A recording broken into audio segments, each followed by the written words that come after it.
गसाइगाव सिमालथाबु पुलिसनि गोख्रों जाफुंसारनाय। गसाइगावनि आसाम बंग सीमा श्रीरामपुराव पुलिसा सेबनानै सिखावै लाबोनाय मा 25 मोसौ हमनो हायो।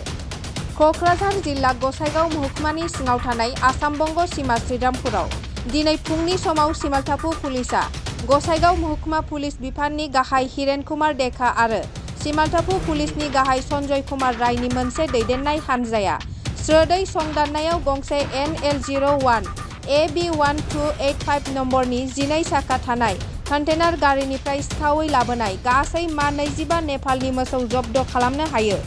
कन्टेनार बुंजासे मोसौ जब्द खालामनो हानायजों लोगोसे 7 मोसौ सिखाव फालांगिखौबो खानो हायो सिमालथाबु पुलिसा।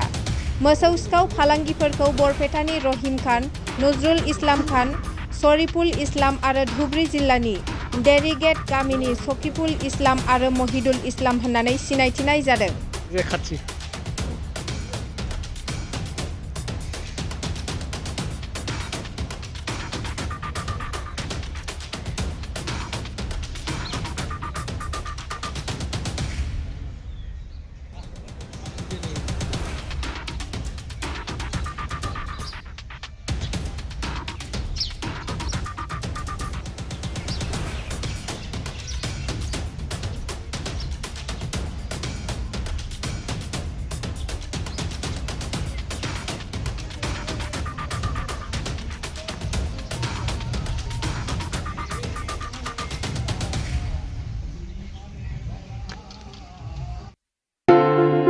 मोनसे गोनांथार फोसावनाय। बे खौराङा नोंथांनि थाखाय गोनांथि जागोन। गोनांथि खौराङा बेनोदि चिरांनि काजलगाव SBI ब्रान्चनि नांजाबनाय रोंगौथि गोनां डक्टर सुमिक देबजों लोगोसे माखासे डक्टर मोननो हानाय गंसे मोजां देहा फाहामग्रा SD क्लिनिक दङ।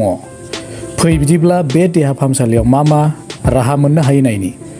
डायबेटिसनि थाखाय फाहामथाय, सरासनस्रा सावस्रि फाहामथाय, बिखा बेरामनि सायाव फाहामथाय। नोंथाङा जुदि बेफोरबादि बेरामजों भुगिनांदोंब्ला काजलगाव SD क्लिनिकआव थांनानै नायजाहैनो हागोन। नायजानायनि सम फुंबिलिनि 9 रिंगानिफ्राय सानजौफुनि 1 रिंगासिम आरो बेलासिनि 5 रिंगानिफ्राय मोनाबिलिनि 7 रिंगासिम नायजानो हागोन। नोंथाङा सुलाद लानो थाखाय 7002293924 9954687336 जानबुं नम्बराव सुलाद ला।